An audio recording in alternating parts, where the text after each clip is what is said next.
Axiom is a rising tool within the building community. A lot of recent creators have picked it up and decided to start learning it. But if you were to dive headfirst into Axiom without any kind of experience, you can get lost very easily. In this guide, I will be explaining the very basics to Axiom, and when I mean basics, I do mean the very basics. I'm not going to go into the essentially builder mode kind of, Blender-like setting.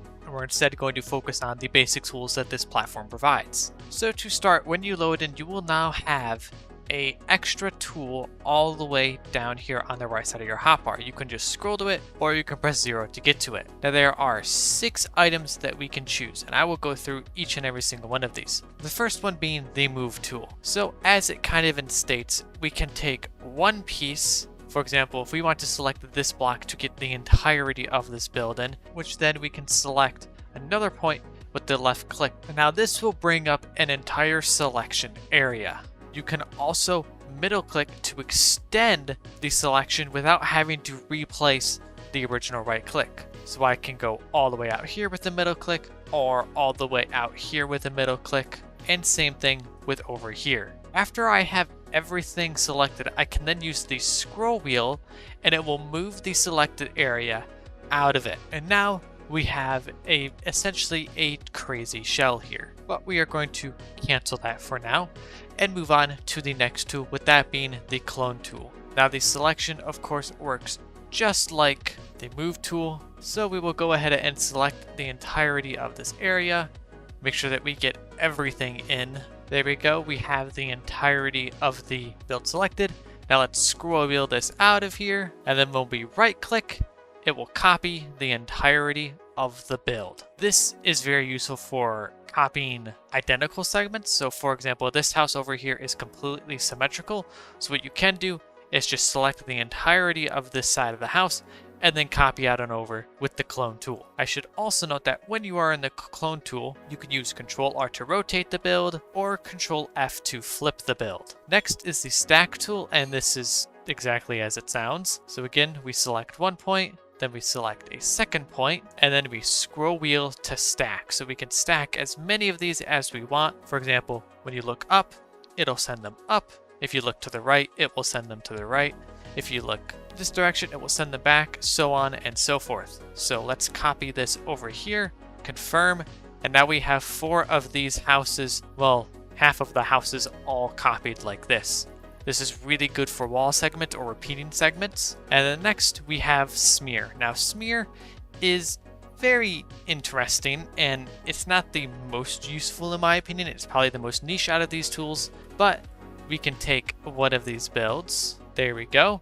And we can scroll to smear it. Now, as you can see, this is going to like elongate whatever build you have. Now, this is not a good example because it's a house. If you say had a tunnel that you wanted to smear, then you can go ahead and do so. So let's just see this. This is the house smeared. As you can see, it creates these really interesting just repeating patterns. So if you want something angled like this, go ahead and use it. Next, we have extrude.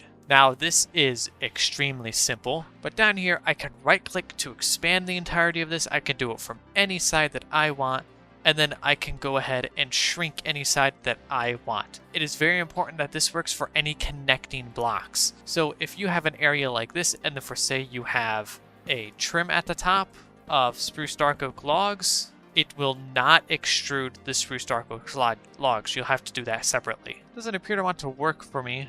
You get the gist of it. Come on, it's an erase tool. You select an area, you hit delete, and then the thing goes bye-bye. But lastly, we have the symmetry tool. So by left clicking at a certain area, you can create a point of symmetry. Now let's say I wanted to copy what I placed on this side over to here.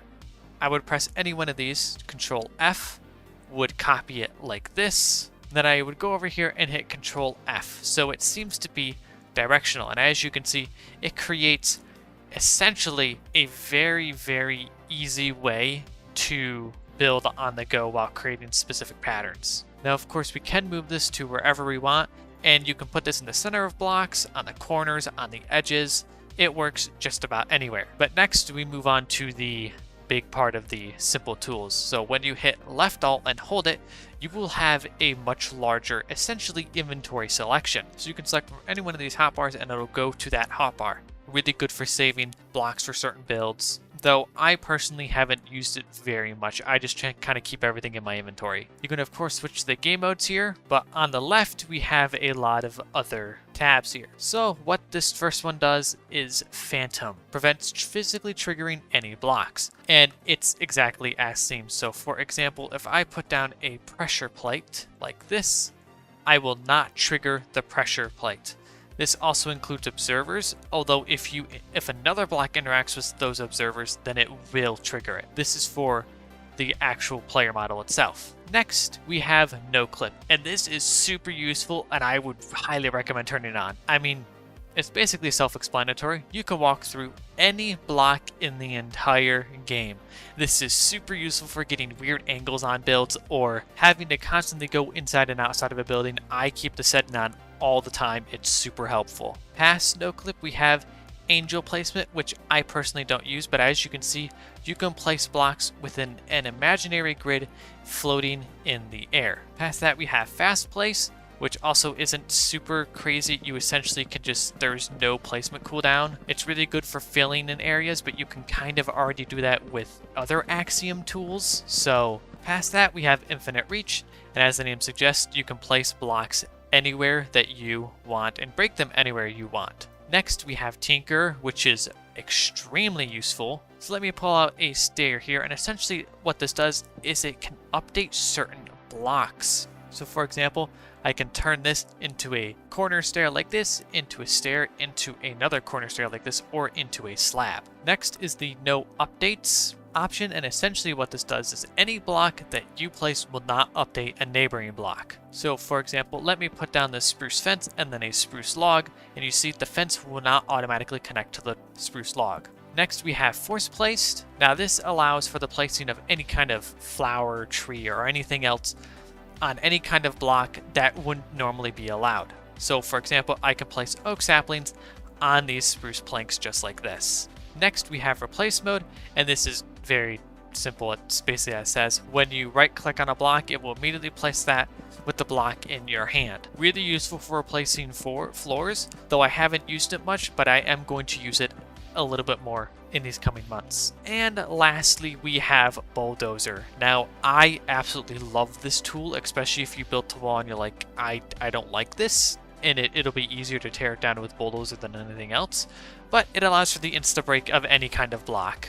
It's super useful for cleaning out short areas in an extremely fast amount of time rather than using the Axiom Erase tool, which can be a little bit longer, especially since you have to select a specific area. So I like this one, and I generally keep it on all the time.